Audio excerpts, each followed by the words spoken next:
Jai Limited asks you to prepare a statement of profit and loss for the year ending 31st March 2017 and the balance sheet as on that date in the prescribed form, that is Schedule 3 as per Companies Act 2013. This is question adopted from Mumbai University paper April 2015. तो as you aware हमको सिर्फ schedule में posting करना है।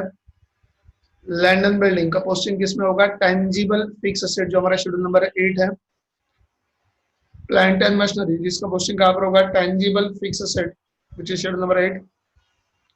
Long term investment जो जाएगा हमारे schedule number 10 में। स्टॉक एज ऑन 31 मार्च 2017 अगर आप डेट देखोगे तो ये क्लोजिंग स्टॉक है, तो कौन सी शेड्यूल में जाएगा? Inventories. Balance at bank, that is bank balance, will go to the schedule cash and cash equivalent.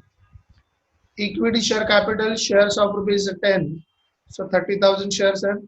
This is called as subscribe and issued and paid up capital। ये कहाँ पर जाएगा? Schedule number 1 में।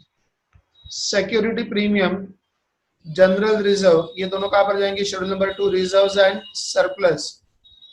6% debentures, it's a long term borrowing, schedule number 3। Profit and loss account का अगर आप date देखोगे 1 अप्रैल 2016, मतलब ये सरप्लस का ओपनिंग बैलेंस है।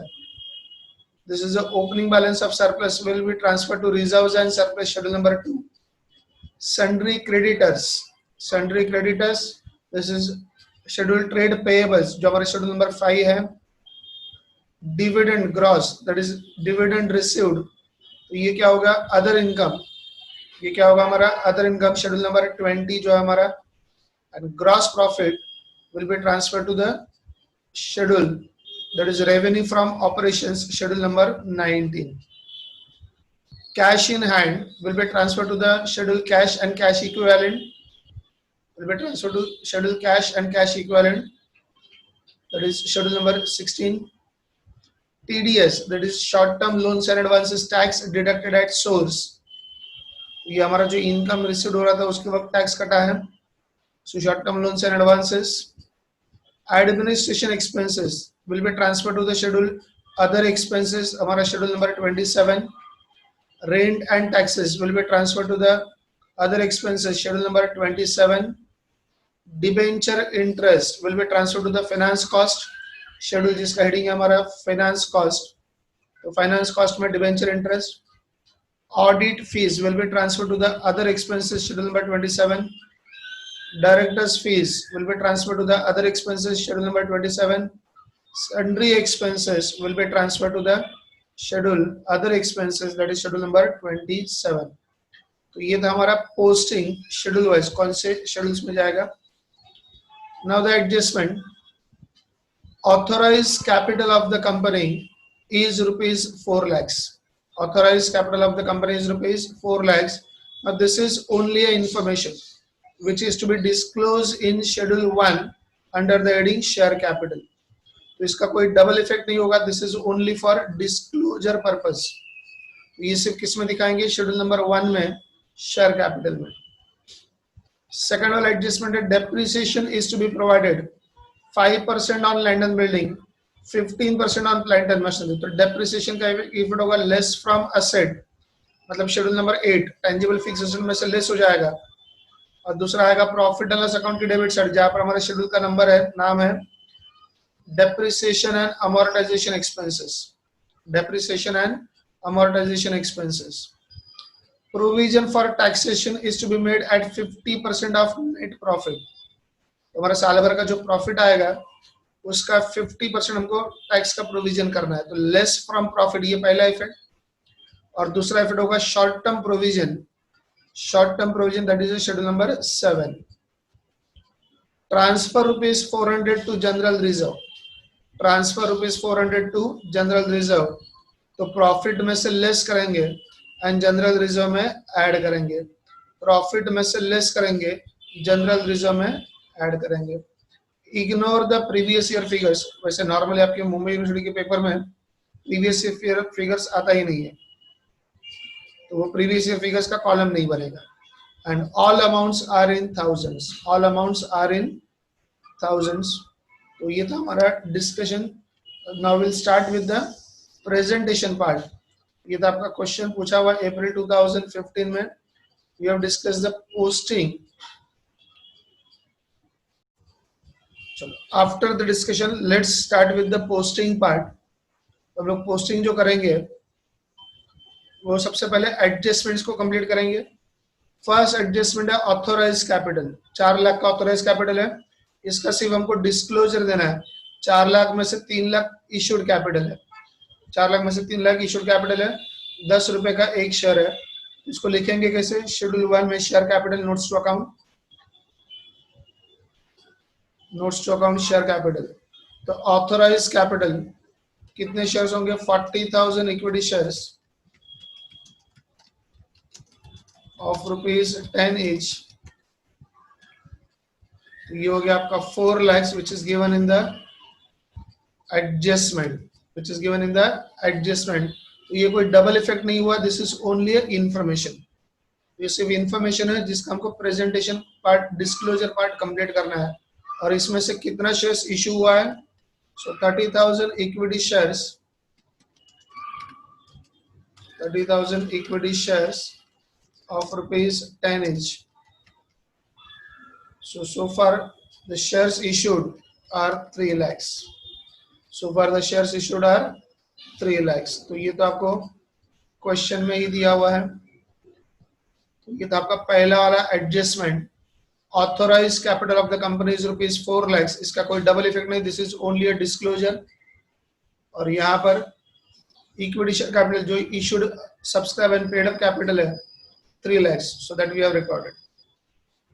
Second adjustment है depreciation is to be provided 5% on land and building and 15% on plant and machinery. इसका इफेक्ट हमारा क्या है? less from assets and profit and loss debit side.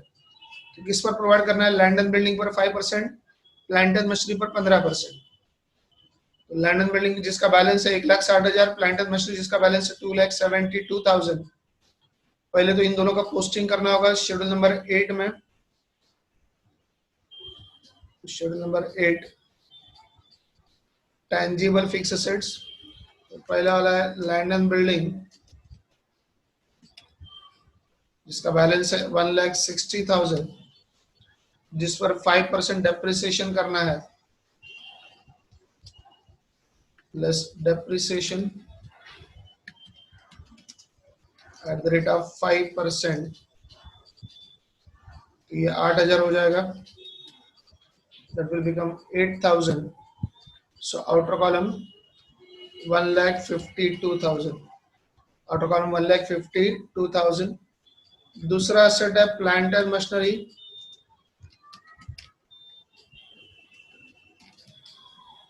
दूसरा एसेट है प्लांट एंड मशीनरी. देखो adjustment में लिखा है कितना परसेंट डेप्रिसिएशन करना है? 15%. और उसका बैलेंस है प्लांट एंड मशीनरी का 2,72,000. बैलेंस है 2,72,000. प्लांट एंड मशीनरी का बैलेंस है जिस पर डेप्रिसिएशन करना है 15%. सो प्लांट एंड मशीनरी का बैलेंस दिया हुआ है 2,72,000 जिसका डेप्रिसिएशन करना है 15%, which comes to 40,800. which comes to 40,800 minus करने के बाद 2,31,200. So 1,52,000 plus 2,31,200 टोटल मिलाकर आपका फिक्स एसेट है 3,83,200. तो यहाँ पर था depreciation at the rate of 15%. तो दो इफेक्ट क्या होने चाहिए? एक तो होगा लेस फ्रॉम असेट, एक तो होगा लेस फ्रॉम असेट, और दूसरा effect profit and loss account debit side जो under the heading depreciation and amortisation expenses. तो यहाँ पर डेप्रिसिएशन ऑन किस पर डेप्रिसिएशन है? लैंड एंड बिल्डिंग तो वो कितना है 8000, और दूसरा है depreciation on plant and machinery,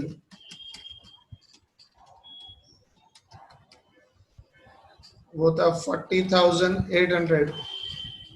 so total मिलाकर 48,800। तो एडजस्टमेंट के दो इफेक्ट, एक तो ये आ गया हमारे डेप्रिसिएशन एंड अमोर्टाइजेशन एक्सपेंसेस मतलब प्रॉफिट एंड लॉस अकाउंट की डेबिट साइड, और दूसरा हुआ था लेस फ्रॉम असेट। तो टेंजिबल एसेट में से लेस कर दिया, less from assets, and profit and loss account के शेड्यूल में चला गया, that is depreciation and amortisation expenses.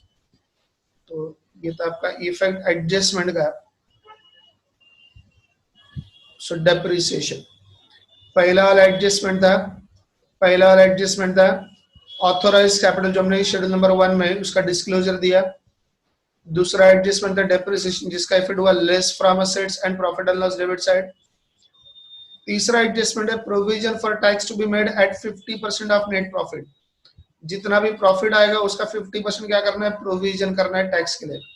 तो इसका इफेक्ट क्या होगा, लेस फ्रॉम प्रॉफिट। तो यहाँ पर जो प्रॉफिट आएगा, प्रॉफिट बिफोर टैक्स, जो भी 1 लाख 2 लाख जो भी है, तो प्रोविजन फॉर टैक्स कितना परसेंट करना है, एट द रेट ऑफ 50%।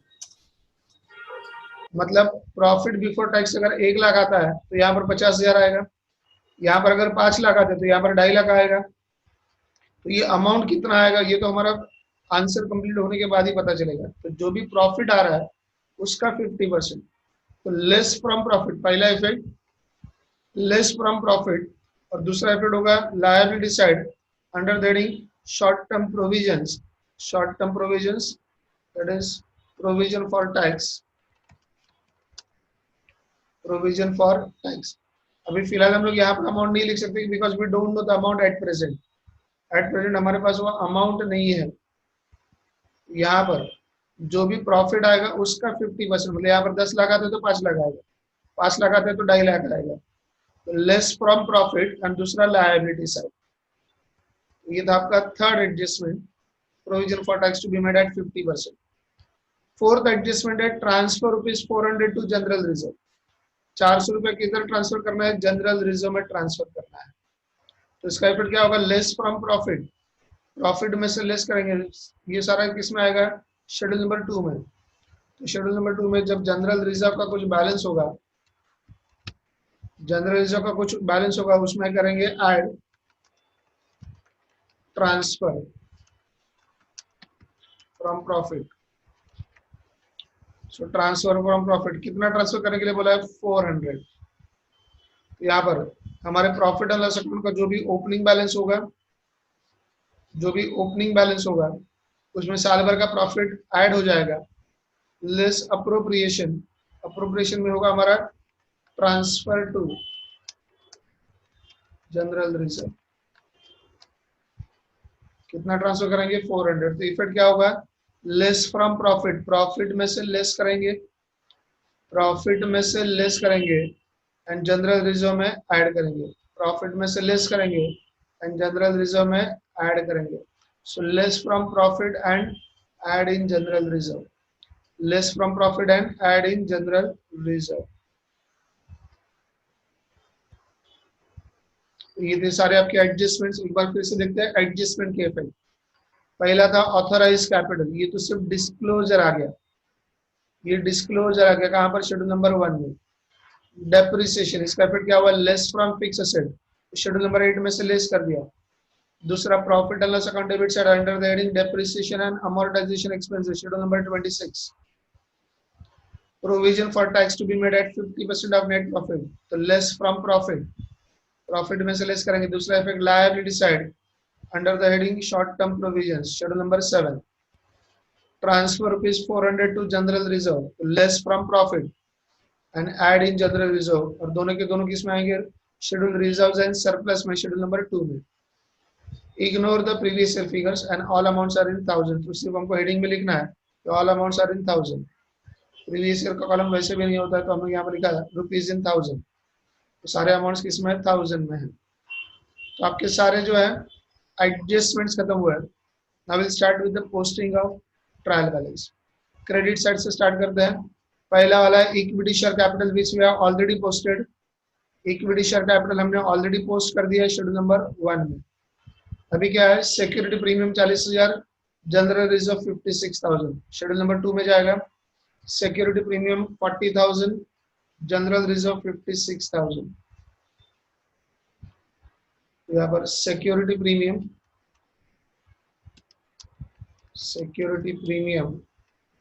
40,000 का बैलेंस है एंड जनरल रिजर्व का बैलेंस है 56,000।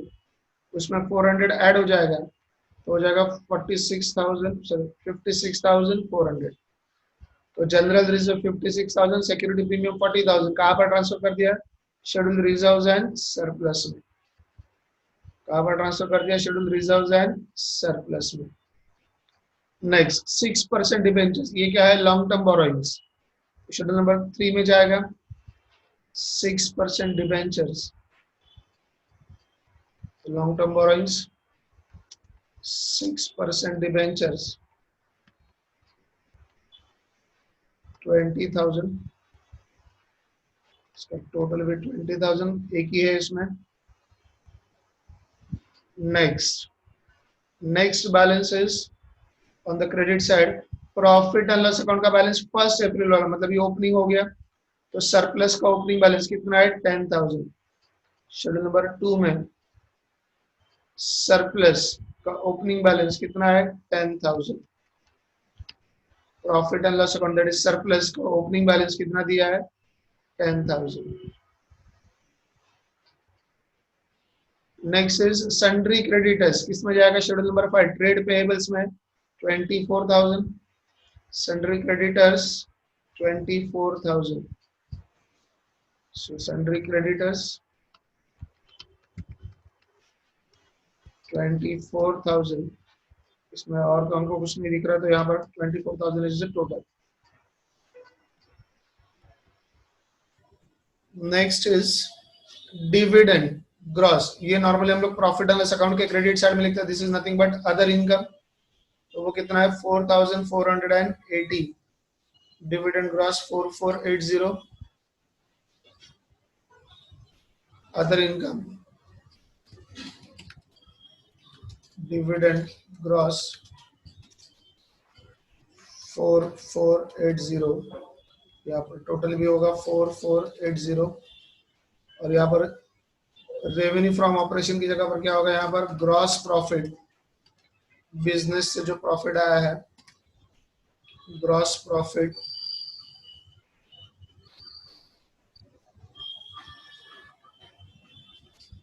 अमाउंट इज 84,960, 84,960, 84,960, ये टोटल आपका 84,960। अभी हमारा क्रेडिट साइड का पोस्टिंग हो गया, credit side posting is over, credit side posting is over. Now will come to the debit side.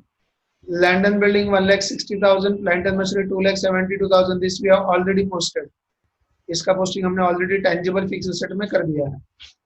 Investment, long term investments 40,000, this is nothing but non-current investment, this is nothing but non-current investment, schedule number 10, long term investment 40,000,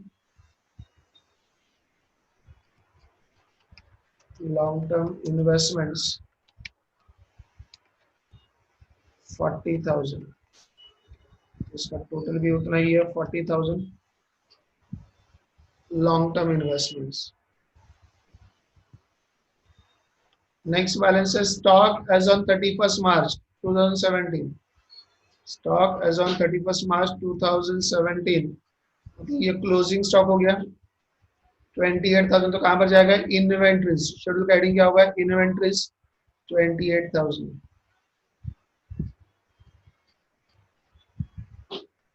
inventories stock as on 31st March 2017, stock as on 31st March 2017 कितना दिया था amount, what was the amount,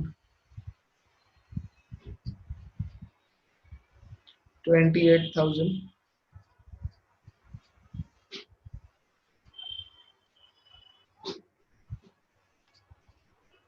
so amount is 28,000. यहाँ पर भी एक ही amount है 28,000. Next is bank balance. कितना bank balance? 9,200. And cash balance 320. Cash balance है 320 एंड बैंक बैलेंस है 9,200. कौन सा हेडिंग होगा? Cash and cash equivalent. Cash and cash equivalent. Cash and cash equivalent. Cash in hand and cash at bank. Cash at bank है 9,200 and cash in hand कितना है? 320. So 320 plus 9,200, 9,520. So cash and cash equivalent, cash in hand and cash at bank. So cash balance and bank balance. Schedule number 16.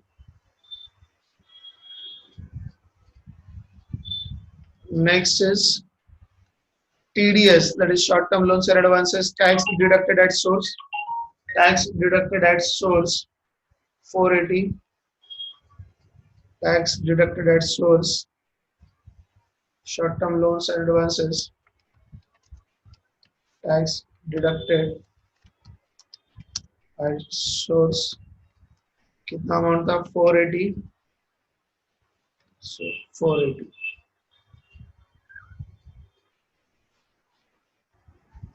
Next is administration expenses 20,800. Administration expenses, rent and taxes 960. तो ये दोनों कहाँ पर जाएंगे? Other expenses. तो other expenses, administration expenses 20,800.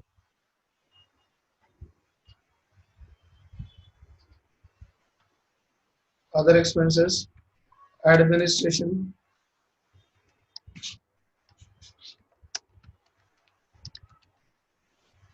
20,800. दूसरा था rent and taxes. Rent and rates या फिर रेंट एंड टैक्सेस. तो कितना दिया क्वेश्चन में? Rent and rates, rent and taxes 960. Rent and taxes 960 is the amount. 960 is the amount. Next balance है debenture interest. Debenture interest कहाँ पर जाएगा? Finance cost. Finance cost debenture interest. Debenture interest देखिए debenture interest कितना दिया है?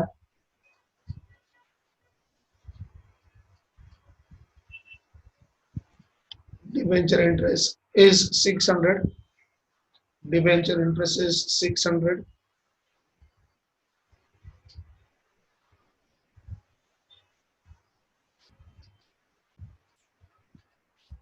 Here there is a hidden adjustment. क्या hidden adjustment है? 6% डिबेंचर्स हमारे पास 20,000 का. मतलब कंपनी ने डिबेंचर इश्यू किया 20,000 जिस पर हमको 6% का इंटरेस्ट देना है.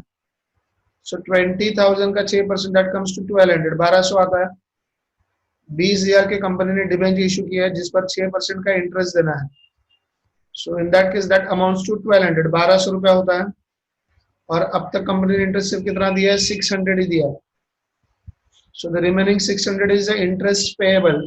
तो उसका दो इफेक्ट क्या होगा? Add in expense and liability side. Add in expenses and liability side.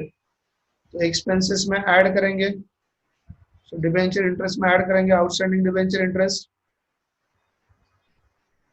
Finance cost में add outstanding debenture interest, that is 600. 600 plus 600 that comes to 1200. So add in expense और दूसरा इफेक्ट कहाँ पर होगा? लायबिलिटी. और debentures का interest देना ये किस में आता है? शेड्यूल नंबर 6 में. कौन सा होता है? Other current liabilities. So outstanding debenture interest,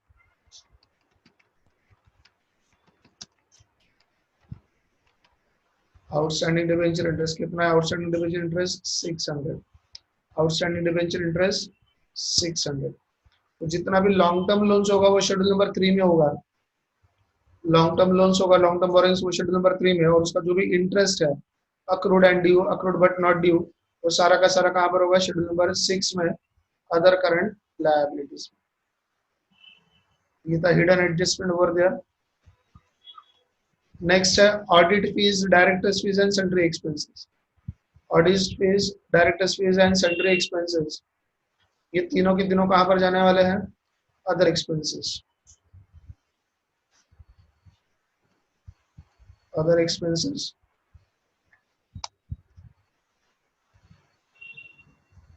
other expenses. Audit fees was given as 1200. Directors fees is given 2400.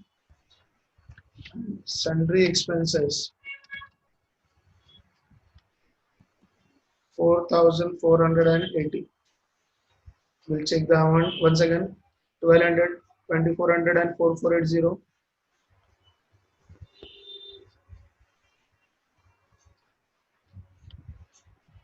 1200, 2400 and 3480. Sorry, 3480. 3480 is 3480. So with this we have completed the posting part. यहाँ तक हमारा posting part complete हो गया. Credit side we already posted. Now we have completed the debit side posting. Adjustment तो हमने पहले से किया था. Now we'll start with the balancing. तो सबसे पहले हमको profit and loss account को complete करना है. First of all we have to complete the profit and loss account. तो schedule number 19 से हमारा start होता है. यहाँ पर पहला रेवेन्यू फ्रॉम ऑपरेशंस 84,960, 84,960, यहाँ पर है 84,960. देन अदर इनकम का, so other income I think 4480 है. यस 4480. Other income is 4480. इन दोनों का टोटल करेंगे. सो 84,960 plus 4480, that comes to 89,440. The cost of material consumed, it is not there. Purchases are not there. Changes in inventories is not there. Next, employee benefit expenses is not there. Finance cost हमारा कितना आया था वहां पर 1200. Depreciation and amortisation expenses that we have to find out. देखो यहाँ पर 21 is nil, 22 is also nil, 23 and 24 is also nil. Finance cost we have written 1200. यहाँ पर डेप्रिसिएशन कितना है 48,800. डेप्रिसिएशन कितना है 48,800. डेप्रिसिएशन है 48,800. And now the other expenses. Other expenses के लिए total 20,800 plus 960.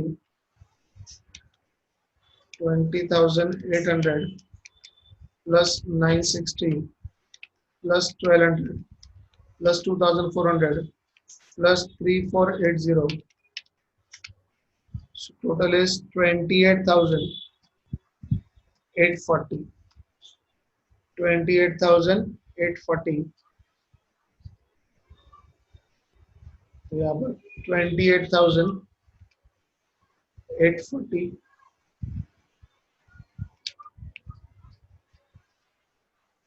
28,840. 28,840.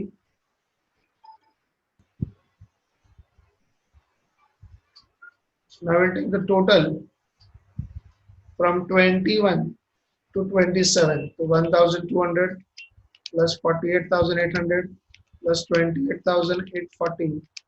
So total is 78,000. 78,840 is the total expenses. इसको माइनस करना है टोटल इनकम में से, तो 89,440 में से माइनस करेंगे तो प्रॉफिट बिफोर टैक्स हो गया 10,600। प्रॉफिट बिफोर टैक्स हो गया 10,600, जिसका 50% टैक्स है। 50% टैक्स कितना हो गया 5,300। तो बचा हुआ प्रॉफिट आफ्टर टैक्स 5,300। बचा हुआ profit after tax 5,300। Profit after tax 5,300। अब इसके दो इफेक्ट देखो कैसे कैसे होंगे।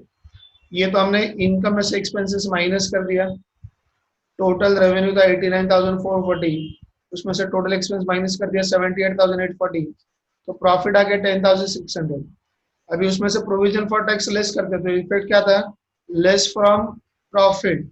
और दूसरा इफेक्ट कहाँ पर था, schedule number 7 short term provisions. Short term provision, provision for tax, वो अमाउंट कितना है 5,300। अमाउंट कितना है 5,300। 5,300। और जो बचा हुआ 5,300 है वो कहाँ पर ट्रांसफर होगा, सरप्लस। ओपनिंग बैलेंस 10,000 प्लस इस साल का प्रॉफिट 5,300, प्रॉफिट आफ्टर टैक्स। ये बन गया आपका टोटल 15,300, जिसमें से 400 माइनस करना है। जिसमें से 400 माइनस करना है तो आएगा 14,900। 14,900। अभी इन तीनों का टोटल करना है 14,900 plus 40,000 plus 56,400, so that comes to 1,11,300। that comes to 1,11,300। अभी हमको बैलेंस शीट टोटल करना है, तो पहले शेड्यूल देखते हैं। फर्स्ट, सेकंड, थर्ड, फोर्थ में कुछ नहीं है, then fifth, six, seven, eight, ninth में कुछ नहीं है, 10th इज 40,000, 11, 12 में कुछ नहीं है, 11, 12 में कुछ नहीं है, 13 में कुछ नहीं है,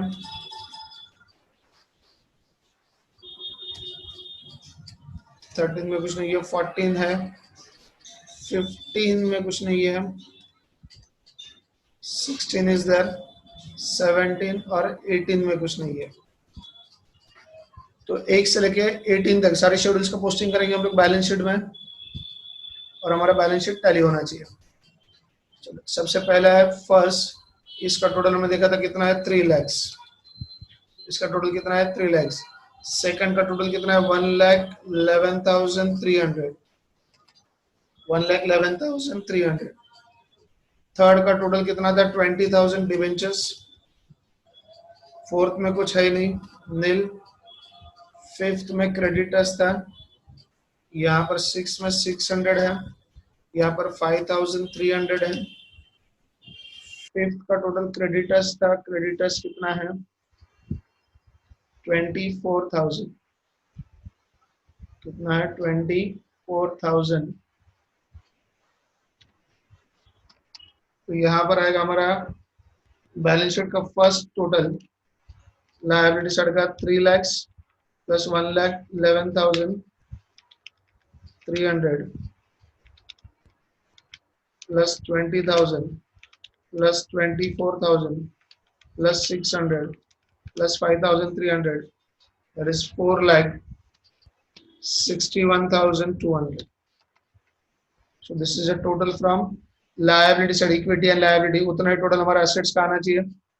बराबर, शेड्यूल नंबर 9 में तो कुछ नहीं है, 10th में है, 11th में कुछ नहीं है, 12th में कुछ नहीं है,